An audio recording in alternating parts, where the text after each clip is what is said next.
Chapter 3, Mindset. You can chain me, you can torture me, you can even destroy this body, but you will never imprison my mind. Mahatma Gandhi. If we can get our thinking right, then we can get our actions right. If we can get our actions right, we can overcome any obstacle. I heard Creflo Dollar say, you sow a thought and you reap an action. You sow an action and you reap a habit. You sow a habit and you reap a character. You sow a character and you reap a destiny. It all begins with our thoughts, and there's a big difference between our minds responding and reacting. In the song Glory, I talk about feeling so discouraged that I don't even want to leave my house. I read about fearful thoughts wrestling me down to the ground and holding me captive. I'm not scared of dying, maybe scared of failing, so I stop trying, evil thoughts stop prevailing. I can't write songs when my mind is dwelling on negativity or filled with the wrong thoughts. After you create a hit song, you find yourself staring at the next blank piece of paper with doubts, wondering, can I do it again? Creating art is scary. No one wants to be laughed at. It is so important to have a strong, healthy mind. One of the scriptures I share a lot when I do public speaking is 2 Timothy 1:7, which says, we weren't born with a spirit of fear, but of power, love, and of a sound mind. I need to stay positive if I want to handle the challenges I get dealt with each day. If I freaked out every time something went wrong, I'd damage a lot of relationships, and I've quit years ago. The channel I chose to get me through those doubtful moments is God, so I find prayer helpful. I notice that what I expose my mind to greatly affects my thoughts. Someone once told me that just like we need to fill our bodies with certain foods so they operate at an efficient level, the same goes for our minds and spirits. There's a connection there. When I wake up in the morning, I always try to put something inspirational in front of my eyes and into my ears before anything else can come in, like a negative email or a piece of bad news. Lately, I've been getting up at 8:30 a.m., that's early for a rapper, to jog around my street for a half hour. I put in my earbuds and have something inspirational playing on my iPhone the entire time to pump me up. Running gets my body motivated, but the messages I listen to put my thinking on the right path too. As my old boss used to say whenever he would see me working out in the office gym, healthy body, healthy mind. My triggers. I don't know what it is about hotels, but some nights I just can't get to sleep. My mind won't shut off. I'll be lying there thinking of inspiring ideas for music, dreaming up different plans and hopes for the future. I'll get stirred up from the show because I love what I do. Other times, I'll be stressed out running numbers, worried about how I'm going to pay my team or my bills. I'll tell you, the financial pressure never goes away entirely, no matter how successful you are. Or other times, I'll come back after a great night in which kids approach me to tell me how much I've changed their lives, and I've sold lots of merchandise, took photos, signed autographs, but for some reason, I'm not focusing on the good things that happened. I'll focus on the negative. Why didn't such and such happen? Why didn't I do this better? I'm not good enough. When I'm tired, my mind blows things out of proportion. I start thinking, oh, woe is me. What I really need is a good night's sleep. Unfortunately, when you're on the road, as much as I am, that's not always going to happen. Perspective is entirely in your thoughts, and thoughts have triggers. A trigger can be anything, like when we hear certain songs on the radio, visit certain places, hotel rooms for instance, or watch a particular movie. The key is to identify our triggers and counteract them with positive thought catalysts. A good way to get my mind to shift from negative to positive is to say out loud that I'm thankful. God says in Philippians 4:8 to think on things that are lovely, peaceful, and joyful. There's a reason for that. I've experienced it firsthand. I used to say things to myself like I suck or I can never get it right, and the list goes on and on. I changed my words to I can do this, do it now, or I'm going to make it. By saying certain words and speaking with faith, these have a direct correlation to what I'm thinking, and the results I get are mind-blowing. Like General Raymond J. Reeves said, stop thinking about ways things can't be done and start thinking about how they can be done. Another one of my biggest triggers is criticism. Depending on whom it's coming from, a negative comment from someone I respect can hit my heart and mind in more impactful ways than a random post on Facebook or YouTube. I had a friend who used to get caught up in all the online criticism. He was wasting his time. I told him to move on, just keep creating. I don't like to read reviews of my music anymore, whether they're good or bad. I just want to focus on the mission. Learning how to handle rejection and process it was a big challenge. Rejection emails from labels, festivals booking another band instead of yours, playing a show and watching people walk past your booth to buy another band's CD and t-shirt instead of yours. How do you handle that? You can't take it personally, but that's something they don't teach you in school. It takes courage to make art and put it out there for people to love or hate. or even worse, ignore it. I heard a homeless person say once, it isn't as hard to get rejected with a flat no as it is when people pretend you don't even exist. And that's exactly what the music industry feels like, putting your heart out there and getting no response.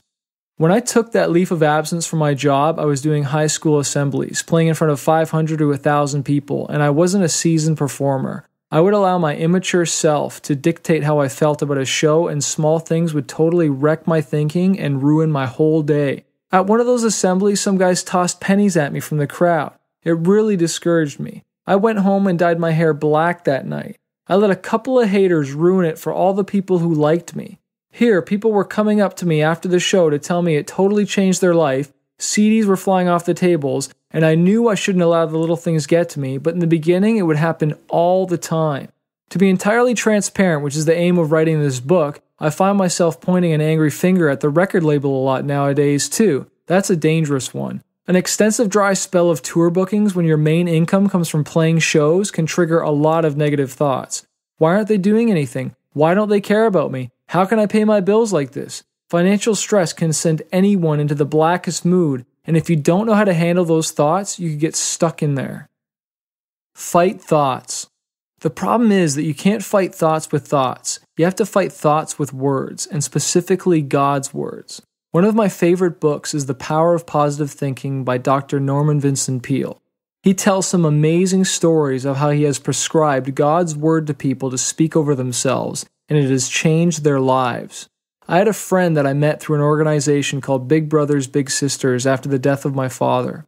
I'll never forget him listening to a tape recording in the car of his voice saying, I like myself. I like myself. I'm going to have a good day today. I'm going to have a good day today.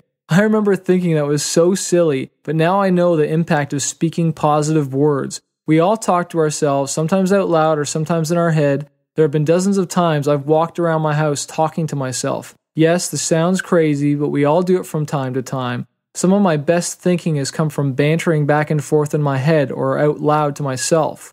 Affirmations can really make a big difference. Knowing there's a plan for my life, knowing I'm doing God's work, grabbing scriptures and reading them out loud when I'm battling negativity, I realize that it's a lot like pumping myself up for a fight. The battlefield is in the mind, and you have to stir yourself up with words. You have to want to win. Take the lyrics to my song Bring the Ruckus as an example. It's a real anthem war chant. You can try, but you won't take me down. I'm standing on my ground as all the fear inside me fades away. You gotta be armed and ready for war mentally, because if your mind is defeated, then you've lost the fight before you step in the ring. I have to get in the right mindset before I can sit down and write a song. When I wrote the song about my father's death, Where Are You?, I was sitting in a hotel room in Salt Lake City. There was an earthquake that night. I had to replay a lot of intense memories in my mind to get into the zone, and by the time the words started flowing, I was crying. The same goes when you're writing an aggressive song. I perform it for myself first to work up the emotions so that my lyrics come across the way I want them to. You can't whisper, I'm a fighter. That's why I lock myself in my studio when I do my songwriting so I can do embarrassing things by myself as much as I want. These days I carry a journal around with me all the time in which I write positive quotes, lyrics, scriptures, and the things God speaks to me about. My wife bought me my first one as a gift in 2006, and it's becoming an amazing tool for me to get my thoughts out. I filled that first one up, and I'm now on my second one. Whenever I'm down, I flip through the pages reading all the positive quotes inside. It's filled with so much inspiration that within minutes I can sing a solo with a whole different outlook. It lifts my emotions and boosts my self-image. Also, who you hang out with affects your thoughts. Hang out with people who want to win, who see a positive angle on life. Don't hang out with the complainers. At the start of our adult lives, we just have the friends we grew up with, but from then on, we choose our friends, so choose wisely.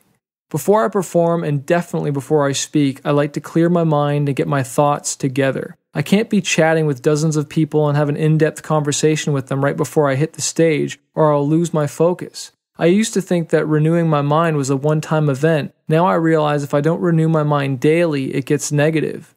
Yes, Manafest sometimes has contaminated thoughts, but when that happens, I say, that's not my thought. I'll say this out loud. My thoughts are peaceful, joyful, loving, and I will think on these things. I have the mind of Christ. I'm more than a conqueror. I walk in love, not in fear. Now I challenge the thoughts when they try to enter, and I guard my mind like an angel standing in front of the gates of heaven. I don't just let any thought come in and try to root itself in my mind and wreak havoc. I pull that sucker out of there and throw it in the trash where it belongs. Romans 12:2 says, "Don't copy the behavior and customs of this world, but let God transform you into a new person by changing the way you think. Then you will learn to know God's will for you, which is good, pleasing, and perfect."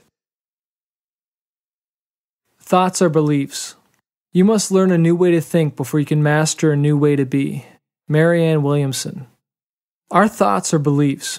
How we see and experience the world, how we view ourselves and the people in our lives, is greatly shaped by how observant we are and the way we describe things in our minds. Here are some examples of ideas I had about myself, the world, and the music biz. Ideas I had to find new definitions for as I grew and matured.